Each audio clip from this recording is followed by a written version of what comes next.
and he's representing the psychological community and the kinds of different thoughts that would happen in that community. Whitney has been with us before, and she's representing the historian's perspective, as is John, who I believe also teaches a Black History course at Plymouth State, yes? So, want to start with some of your thoughts? Well, what I'd like to do is hear some of the thoughts of the audience first.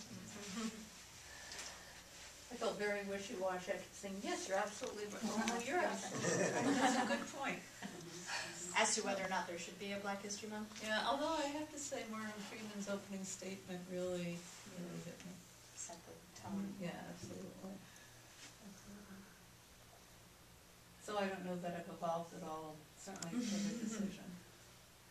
Well, we were just saying that we liked that there wasn't resolution. We were saying that that was an interesting part of the journey. His self-reflective nature, and that he was bringing out more questions as well as answering some of them.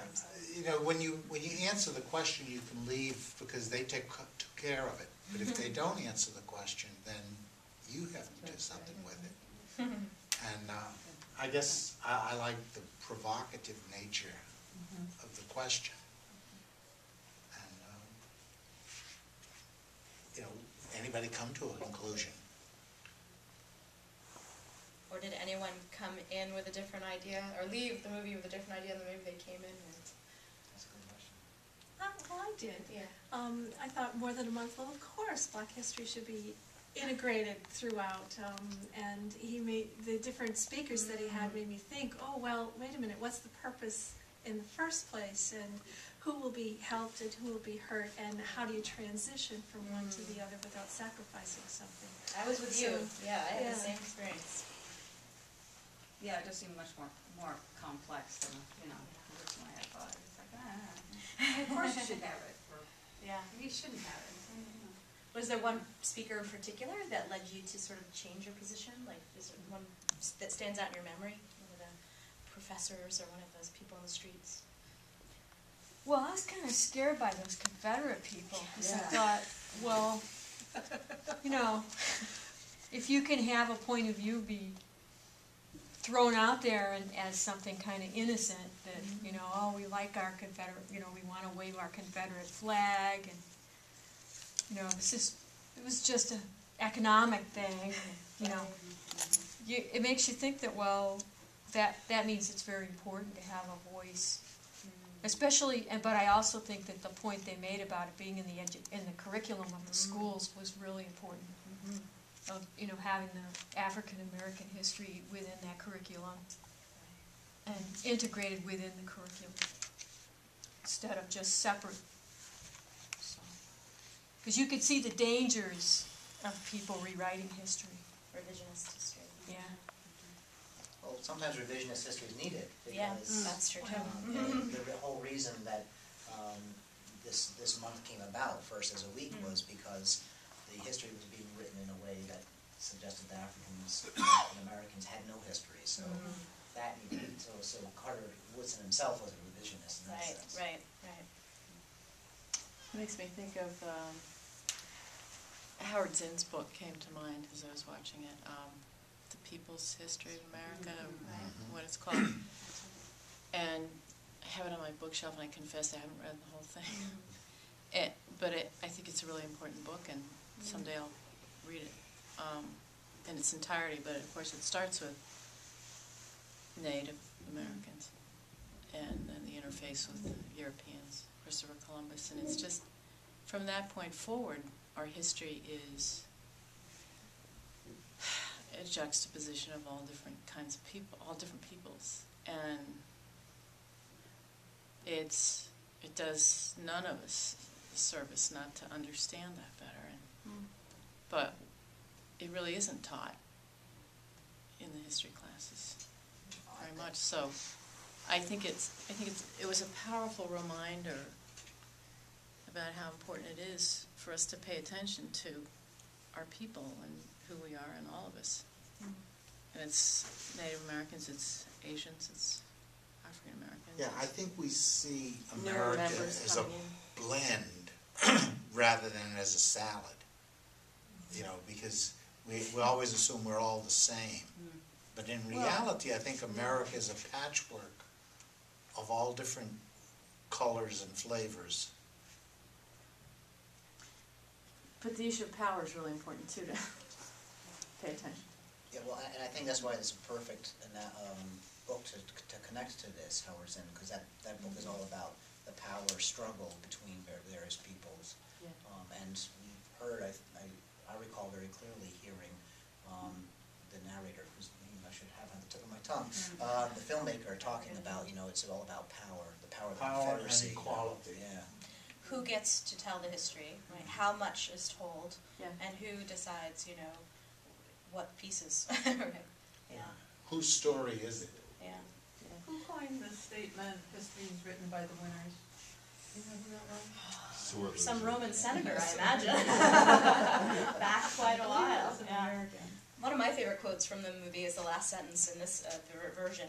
The story of history informs us who we were. Yeah. How we tell that story conveys who we are. Yeah, And that that's gets really back to that question of power. Because I think there was a backlash against this multiculturalism view of, yes, we all have a story to tell, let's all tell our stories equally. And then there's sort of a backlash, in the 90s and more recently in scholarship that says, well, yeah, we are a patchwork quilt, but there's also a lot of power issues and issues of equity and involvement, and who writes the history books. For me, I'm part of the coordinating social studies education team, and John serves in that program too, where we are teaching kids how to be teachers, right? College kids who want to go out. And we always throw that textbook open and say, okay, let's analyze, let's interrogate what the table of contents say. What are the values this book conveys? And they look at us like, huh? It's authority, it's a textbook. What do you mean I should interrogate the textbook? And we talk to them about this phenomenon of who writes the textbooks and what states have more authority over what textbooks get published, right? So the big states like Texas and California, right, they have these statewide adoption plans. So that's a huge market. And so the publishers are writing to please the boards of education of these massive states, which may have very different interpretations of history than, regional, than New Hampshire writes do. There's a recent controversy now. There's proposals on the board in some of these states to say we shouldn't talk about the African slave trade. We should call that chapter triangle trade or the Atlantic economy. Take the word slavery out. Slavery's mentioned too much. That's a legitimate, an actual debate happening right now as we speak. How much should slavery be mentioned in these books? So I thought it was interesting they brought up the national standards. And we teach the state standards, and we talk about, there is no mandated national standard in history curriculum. But the question might be, what are the pros and cons of a national standard, right? We can see that it could protect or empower certain groups, but also, do we really want to be studying the exact same history as New Hampshire people, as perhaps the Californians or the Michiganites? So that's an interesting question too, is who writes those textbooks, and what market forces and government forces determine what our curriculum is. I think as an educator that's really interesting for me. And if we have just one standard or one textbook, then what does that do in terms of getting different views and questions raised? I'm reading a book by Dan Hanneman right now, Thinking Fast and Slow, which is interesting because he's a psychologist, but he got the Nobel Prize in economy for how decisions are made. And he talks about concepts like anchoring, and what you put first influences the way you judge a person. And part of the study that was done in this film was that anchoring concept. If you get the person first to see it as a black, then you're going to judge how that is. Now, while the study he did not influence self-esteem or performance on there, it still is going to influence the perception of value, perhaps, of the people in there. Hanneman talks about doing that with, he gives the example, the black man, although intelligent, was stubborn, versus the intelligent man was black and stubbornly held to his position. And all of a sudden you start looking at, gee whiz, one's a good guy, one's a bad guy. And a lot of what we do in the way we write our textbooks or anything we say, we usually have that unconscious prejudice that anchors you to a certain way of perceiving the rest. Actually, just to build on that, because we saw a preview, a copy of this, which was not quite finished for the final editing that we saw today. Something that was cut out, unless I fell asleep while we were watching this, I don't think I happened, was, well, actually two parts, but he goes to the Texas Board of, for the state curriculum standards. Interesting.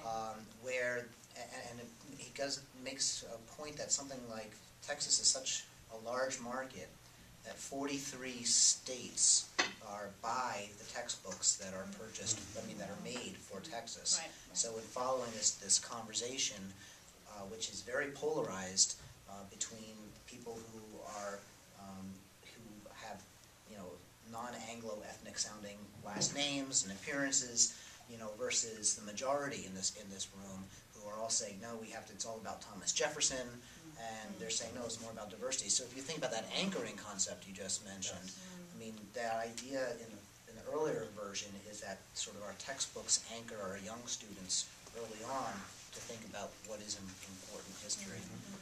And I think the other, and well, I won't go the other way, but we're doing a lot of talking. I mean, we should get the audience to engage too.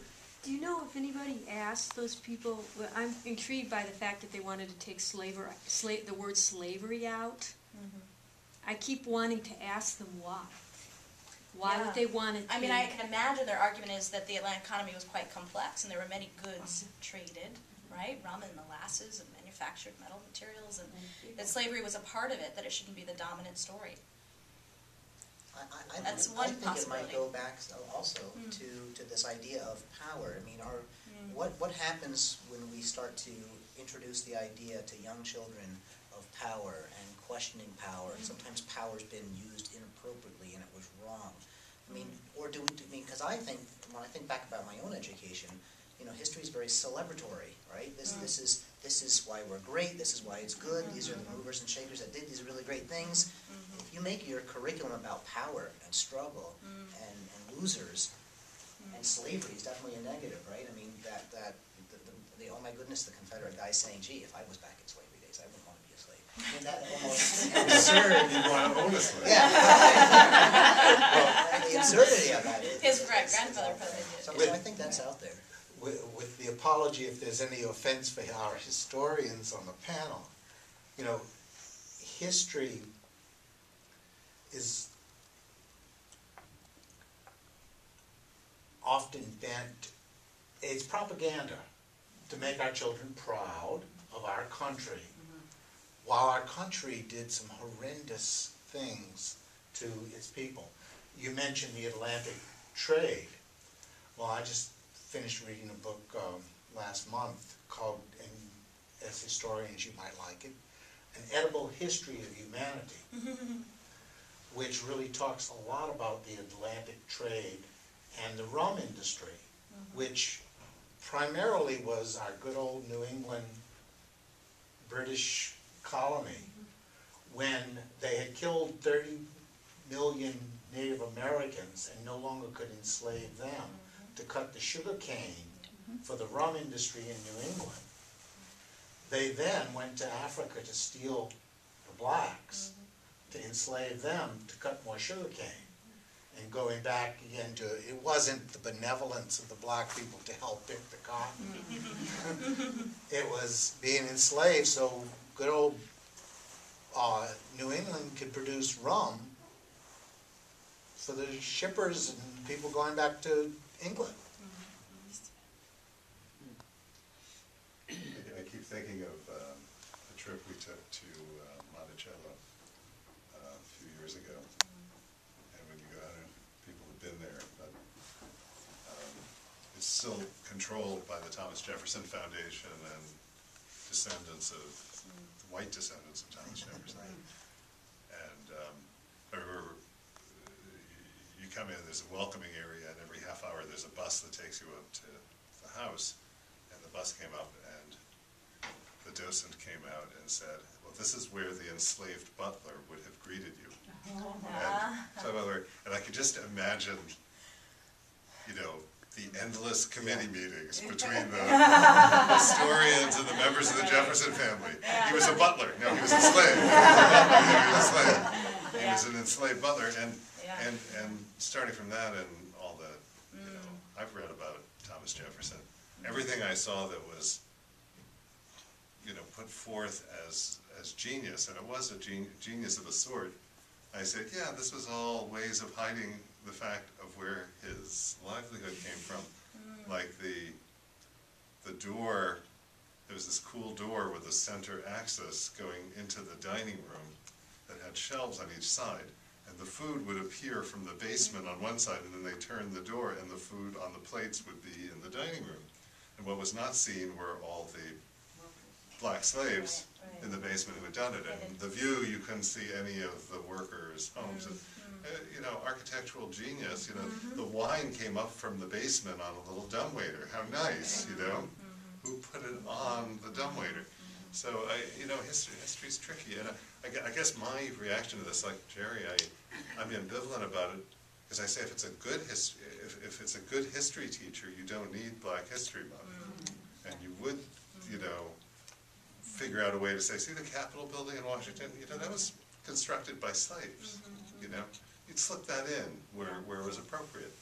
I'm not sure I have the faith, despite your good work, John and Whitney, I'm not sure how much faith I have in the public school teachers and the curriculum, given that it seems like all they know is in December you sing Christmas carols, and, you know, it seems like a lot of reductionist stuff happens in the classroom. But even with Black History Month, we see the 4 stock characters, right? We get Douglass and Tubman and, you know, Malcolm X and Martin Luther King.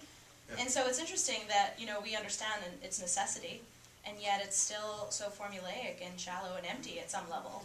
In some places, I imagine, you know, a better survey could be done. Well, that's one of my questions. Last month we showed the film Daisy Bates, and no one in the audience knew who Daisy Bates was. I didn't know who Daisy Bates was yet. She was a phenomenon. John, you were there. She was a pivotal figure in the civil rights movement. I just didn't know. So how do you pick and choose who you're going to remember? Yeah, so I think the question for everyone is when do you think it would be appropriate to get rid of Black history? What would it take? It seems to me this comes up in lots of different places too. For instance, Valentine's Day, it's not one day. Love is supposed to be every day. And you hear that. People say that all the time. Get rid of Valentine's Day. It's supposed to be every day. Or the place I find it most, well, Easter and Christmas in churches, you know, it's not about Easter and Christmas. It's about all the other days. But I think with our multicultural day, Laconia, we have a really whiz-bang, fabulous multicultural day. But all of us involved in it know that that's not the answer. Multicultural day needs to be every day, and so we approach it by, like now we have one thing once a month. We have a multicultural movie, and we have Martin Luther King Day in the winter, and which is multicultural. So it seems like whether it's women's issues or whatever the issue you think of, we come up with the same kind of difficulty. Well, it's true. At the university, I'm the chair of the President's Commission on Diversity, and when I first got there, they said, okay, you'll be in charge of Black History Month. So we did Black History Month. And then we said, oh, Women's History Month, don't forget that. That's, you know, add that one. And now we're doing Queer History Month and Hispanic Heritage Month. It's almost like every month there's an entity. And it's a perennial debate on the Diversity Commission. Like, what are we doing with these months? What, you know? And what about breast cancer? Yeah. But, I mean, it goes back to that issue of power and equity. Like the school teacher said, like, they were enslaved. You know, and there's an argument there that it's not just Asian month and Jewish month. I mean, you know, what was going on in our national story, right? So the American history is inclusive, but really we need to look at what happened there from a power perspective, not just an economic perspective. There's something there. So I love the mother's journey in this movie too. That was another point I wanted to ask you about. Sort of paralleling her son. You know, the first thing was, yes, we should integrate it. And then she's like, I love this quote, but if we don't have it, I'm afraid no one will ever say anything nice about Black people. What a powerful quote, right? And then at the end saying, okay, I can move the play to April, right? I'm not eliminating. I think your argument sort of brings this, I'm very wishy-washy tonight, clearly. But That's okay. even though all those things should be integrated, what those days do, or what that month does, is force us to think and force us to have a conversation that we might not normally have. Right. And force us to question. I remember when we took our son and a friend through, we happened to be going through a Native American reservation out west, and I looked in the back, and these two guys were in the 9th grade, and they looked horrified, and I said, what's the matter? And our son said, they lied to us in school. When they talked about reservations, the millions of acres, it sounded so wonderful, it sounded so great, and we happened to be going through a huge part where it was not any of that. And I thought, is that the reason we do this? So that they question and they think and they say, what is the truth? Yeah. Not that we'll necessarily get it all the time. So I'm hearing a couple, interesting ideas. I mean, first of all, maybe we need to have a Black History Month so that there aren't lies. And so that we're forced to So look at that's it. forced to look at it. But also the idea that, but there are some school districts and places that maybe engage the ideals of what Black History Month is supposed to do in terms of saying, hey, you have a history that's worth noting and celebrating, and yet we have school districts that will, as we saw in the video here, where it is still a form of segregation, where it's not talked about anywhere else. So it sounds like Black history is used in different ways by different people for different purposes, and maybe what we're trying to do here is come up with that simple solution, the sound bite, the one size fits all. This is what she would do with Black History Month. It might be more kind of relative. Yeah, and in a way, how do we keep it also to be Black history, not just the commercialism? Because, he's talking about how it's used to make sales and so forth. We just had President's Day, and I heard on NPR that actually the federal government has never sanctioned President's Day. It's a commercial interest that insists on using it, and we've just sort of come to accept President's Day. What presidents? How many people know Lincoln's birthday, George Washington's birthday? I know President's Day because that's when the car sales start. And you have some marathons that go on. But is it anything to do with the presidents? And who are they? But if we didn't have President's Day, would we forget about the presidents? Would we be afraid that we would forget about the presidents? Well, my last remark, because I know we have to wrap up soon, is that there were just 2 points in the film that helped me sort of believe more in Black History Month than I did when I started, and I'm the person in charge of Black History Month at the university.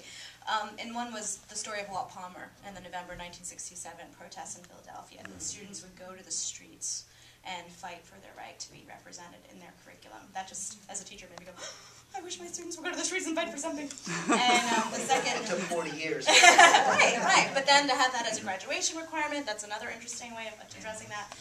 And then at the very end, the mothers, again, quote, I just loved the mother so much when I hang out with the mom. She said, our generation, we weren't as mainstreamed, or we weren't as integrated as your generation. She said, and I am depending on your generation to properly define who we are. Talk about a burden of history. And that she said, another quote she said is that Black history saved our lives. And that just was so powerful to me, that to her, to an activist who had been on the front lines, this meant something. This meant something very important. So that made me think, maybe I understand both having the month and having the 365 mission simultaneously, that it's okay to be fuzzy, and it's okay to fight for both. The question we keep asking, I guess, the underlying question is, does it help? And really, maybe the question is, does it hurt? Yeah. Why not have it?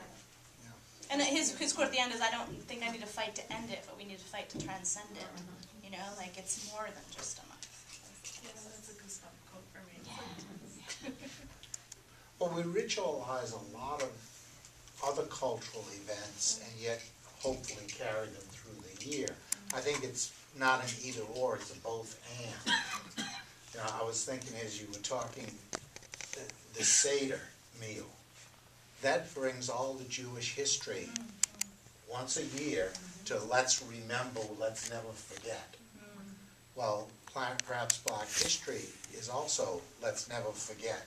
But we still have to integrate it regularly. And perhaps we won't see more of Black history until we get more Black historians writing it, and not, let's say, not just following the gospel as it's been taught for years.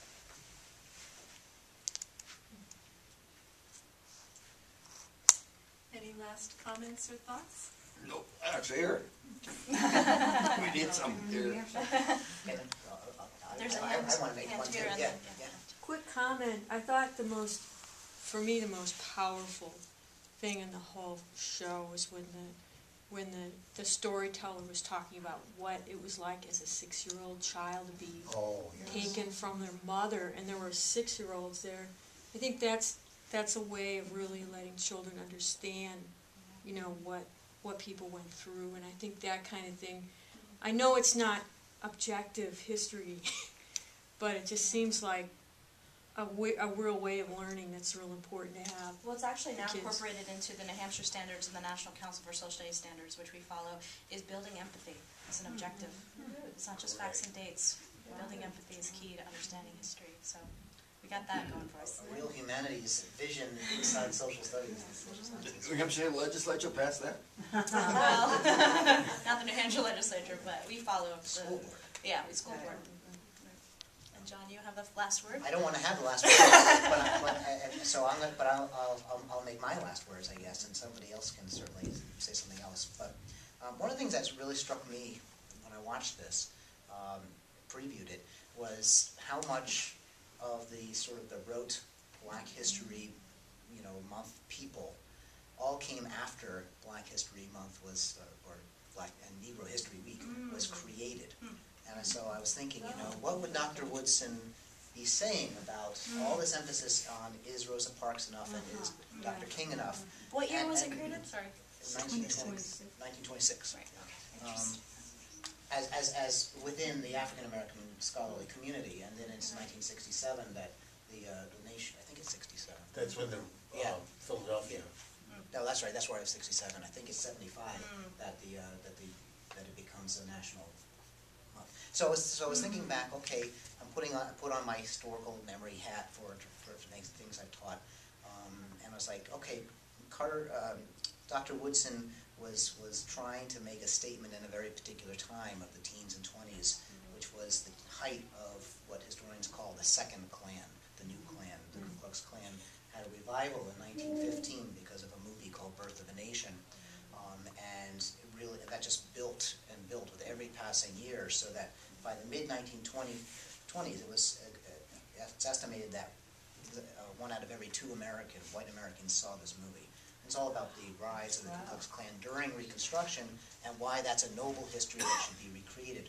Hence, people do this in the teens and 20s. And showed in the White House and liked by the president. Indeed. Right? But Woodrow Wilson referred to it as history written in lightning. Written in lightning. He thought this movie version of history was really powerful. And at the same time, the Klan was a political organization and had a lot of power and was trying to really stamp out the idea of what was also coming about at the same time, the Harlem Renaissance, the Negro movement as it was called around the country. And this was a movement where African Americans were saying, wait a second, who are we? And Black History Month really taps into that idea of trying to say, we can't let sort of the status quo historians that at Columbia University tended to be Southern historians who were using their grandparents' diaries to say, oh, this is the way slavery really was. Look, my grandfather treated his slaves very well, and really sort of challenge this. So I just wanted to give you 2 aspects of Dr. Woodson for a second. His first book came out in 1915, and the New York Times asked an anthropologist and noted paleontologist R.W. Shufelt to review the book, The Education education of the Negro prior to 1861. So he was looking at how African Americans were becoming educated, fully competent, capable people even before the Civil War. Significantly, the type of anthropologist that the New York Times asked to review this book specialized not in people but in birds. He wrote in his review, which he titled America's Greatest Problem, the Negro, and he lambasted Woodson, arguing that African Americans never, quote, contributed a single line to literature worth printing, a single cog in the machine of invention, an idea to any science, or, in short, advanced civilization a single millimeter since the first Congo pear was placed on this soil. So within that environment, Dr. Woodson decided to create Negro History Week.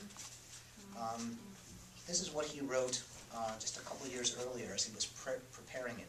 Dr. Woodson was a school teacher in the Washington, D.C. school district. He didn't get an academic job in terms of a university, but he was a scholar and produced the journal, what we now call the Journal of Negro History, and created this organization of African American studies, all in his spare time when he wasn't teaching history and social studies in the Washington, D.C. schools. This is what he wrote to his constituents about his idea. We have a wonderful history behind us.